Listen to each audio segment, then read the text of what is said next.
dan subscribe untuk video-video selanjutnya. Biografi Sunan Giri. Sunan Giri dikenal dengan nama Raden Paku, Prabu Satmata, Sultan Abdul Fakih, Raden, Ainul Yakin dan Joko Samudra. Ia lahir di Blambangan, Banyuwangi, pada tahun 1442. Ibu Sunan Giri bernama Dewi Sekardadu, seorang putri bangsawan Menak Sembuyu dari wilayah Kerajaan Blambangan. Sementara ayahnya bernama Maulana Ishak, seorang mubalik yang datang dari Asia Tengah. Silsilah keturunan Sunan Giri.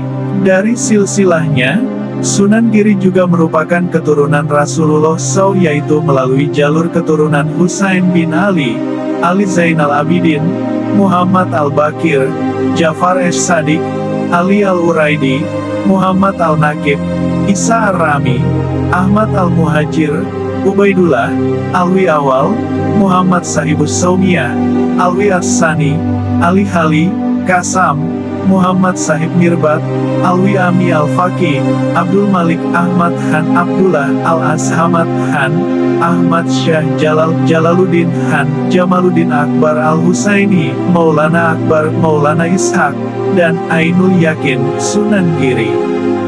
Dihanyutkan ke laut. Kelahiran Sunan Giri ini dianggap oleh rakyat Blambangan sebagai pembawa kutukan berupa wabah penyakit di Kerajaan Blambangan.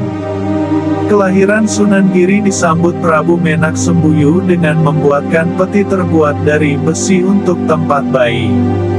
Selanjutnya ia kemudian memerintahkan kepada para pengawal kerajaan untuk menghanyutkannya ke laut. Berita itu pun tak lama terdengar oleh Dewi Sekardaru. Dewi Sekardadu berlari mengejar bayi yang baru saja dilahirkannya. Siang dan malam menyusuri pantai dengan tidak memikirkan lagi akan nasib dirinya. Dewi Sekardadu pun meninggal dalam pencariannya. Peti besi berisi bayi itu terombang-ambing ombak laut terbawa hingga ke tengah laut. Peti itu bercahaya berkilauan laksana kapal kecil di tengah laut. Tak ayal cahaya itu terlihat oleh sekelompok awak kapal pelaut yang hendak berdagang ke Pulau Bali. Awak kapal itu kemudian menghampiri, mengambil dan membukanya peti yang bersinar itu. Dinamai Joko Samudra. Awak kapal terkejut setelah tahu bahwa isi dari peti itu adalah bayi laki-laki yang molek dan bercahaya. Awak kapal pun memutar haluan kembali pulang ke Gresik untuk memberikan temuannya itu kepada Nyai Gede Pinati, seorang saudagar perempuan di Gresik sebagai pemilik kapal. Nyai Gede Pinati keheranan dan sangat menyukai bayi itu dan mengangkatnya sebagai anak dengan memberikan nama Joko Samudra. Berguru ke Sunan Ampel. Saat mulai remaja di usianya yang 12 tahun, Joko Samudra dibawa ibunya ke Surabaya untuk berguru ilmu agama kepada Raden Rahmat Sunan Ampel atas permintaannya sendiri. Tak berapa lama setelah mengajarnya, Sunan Ampel mengetahui identitas sebenarnya dari murid kesayangannya itu. Sunan Ampel mengirimnya beserta Makdum Ibrahim Sunan Bonang untuk mendalami ajaran Islam di Pasai sebelum menunaikan keinginannya untuk melaksanakan ibadah haji. Mereka diterima oleh Maulana Ishak yang tak lain adalah ayahnya sendiri. Disinilah Joko Samudra mengetahui cerita mengenai jalan hidup masa kecilnya.